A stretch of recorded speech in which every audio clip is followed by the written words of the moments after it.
बात करते हैं कुदरत के बनाए सबसे अनोखे पक्षी बाज की। सबसे पहली चीज सीखें, यदि जीवन में आप बाज की तरह आसमान छूना चाहते हैं तो आपको मुर्गों का साथ छोड़ना होगा।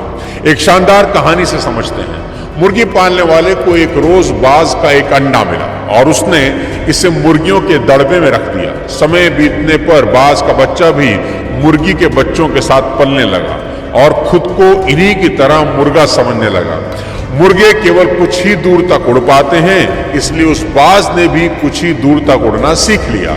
एक दिन उस बाज ने आसमान में एक बड़े पक्षी को उड़ता हुआ देखा। बड़ा इंप्रेस हुआ। उसने आसपास की मुर्गियों से पूछा, वह कौन है? तो मुर्गियों ने जवाब दिया, वह बाज है, पक्षियों का राजा है, आसमान में रहता है, हम तो जमीन पर रहते हैं क्योंकि हम तो बस मुर्गे हैं।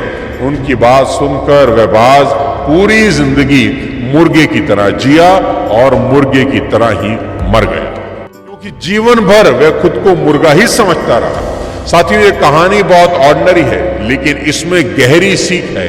अधिकतर लोग बेहद ऑर्डिनरी जीवन जीते हैं और मर जाते हैं। उन्हें एहसास ही नहीं होता कि उनके अंदर बाज के बच्चे की ही तरह कई योग्यताएं छिपी हैं जिनको वो कभी इस्तेमाल ही नहीं करते। किसी ने खूब कहा है कि कब्रिस्तान संसार की सबसे अमीर जगह है, क्योंकि यहां आपको सभी आशाएं और सपने मिलेंगे जो कभी पूरे ही नहीं हुए।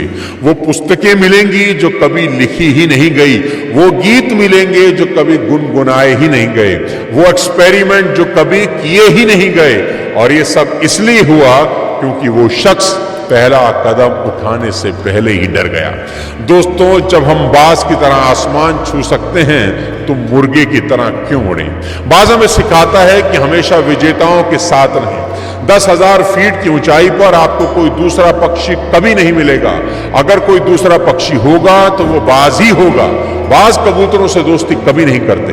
वे छोटे पक्षियों के साथ नहीं उड़ते क्योंकि उनको कबूतर या दूसरे छोटे पक्षियों के साथ उड़ने के लिए नीचे आना होगा, क्योंकि बाकी पक्षी ऊपर नहीं आ सकते। दूसरी चीज जो आप मादा बाज से सीख सकते हैं वो है कंफर्ट जोन। मादा बाज अपने बच्चों को कंफर्ट जोन से बाहर निकलने के लिए मजबूर करती है ताकि वो उड़ना सीख सके।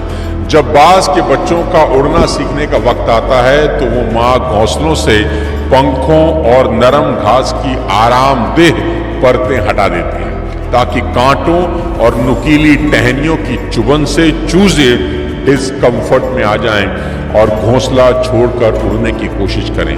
अगर चूजे फिर भी घोंसला नहीं छोड़ते तो माँ उन्हें घोंसलों से नीचे गिरा देती है और ऐसा बार बार करती है ताकि वो उड़ना सीख जाएं।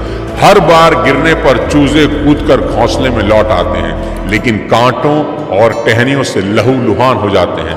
पर माँ तरस नहीं खाती, उन्हें फिर से धक्का देकर गिरा देती है। यह तकनीक बहुत क्रूर दिखाई देती है, लेकिन जरूरी है। अगर माँ ऐसा ना करे तो बच्चे कभी उड़ना नहीं सीख पाएंगे और दूसरे जानवर उन्हें अपना शिकार बना लेंगे। इसी कठोर ट्रेनिंग की वजह से चूजे एक दिन उड़ना सीख लेते हैं। बाज सिखाता है कि अगर ऊंचा उड़ना है तो इंसान को भी अपने कंफर्ट जोन से बाहर आना ही होगा। और दिल दहला देने वाली चीज जो बाज हमको सिखा देता है वो ये कि बाज जब बूढ़ा हो जाता है तो उसके नाखून, उसकी चोंच कमजोर हो जाते हैं। उसके पंखों में इतनी ताकत नहीं होती कि वो उस ऊंचाई पर उड़ सके जिस ऊंचाई का वो आदी था। ऐसे वक्त में कोई भी नियति को स्वीकार करके मरने का इंतजार करता, पर बाज ऐसा नहीं करते। बाज नियति को स्वीकार करने के बजाय नियति को बदलने के लिए ऊंचे पहाड़ों में चले जाते हैं और अपनी टूटी हुई चोंच से एक एक करके अपने सारे पंख नोचकर तब तक फेंकता है जब तक उसके बदन से आखिरी कमजोर पंख न निकल जाए।